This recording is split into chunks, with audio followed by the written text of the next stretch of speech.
All right, we have the install complete. Give you a little quick tour. We have a Growatt SPF 3000.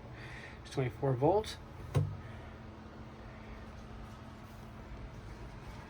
We have a 24 to 12 volt step down converter, which provides the 12 volt for the RV.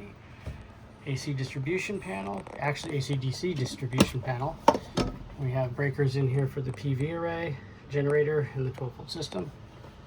And also, I can't remember if I mentioned shore power or not. Shore power and generator come in through there and then come up and around into the input. Battery disconnect and fusing. We have a disconnect down there. The smaller one is for the DC to DC charger. The large one is for the inverter, as well as there's a fuse down there for the inverter. The bus bars down there for the 24 volt system.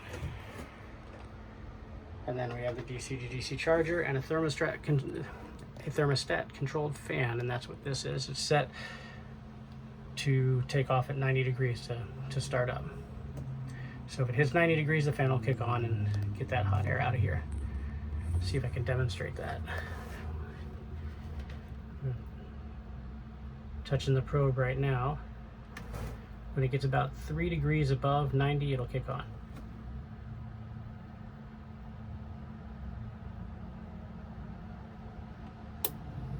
Yep. And it's on. Then I'll pull the air out. I still have to install the intake vent. That will only take me about 5 minutes.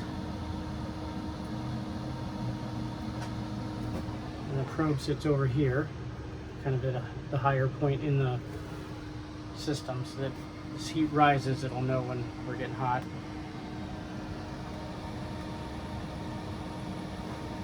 And then we'll watch the temperature come down.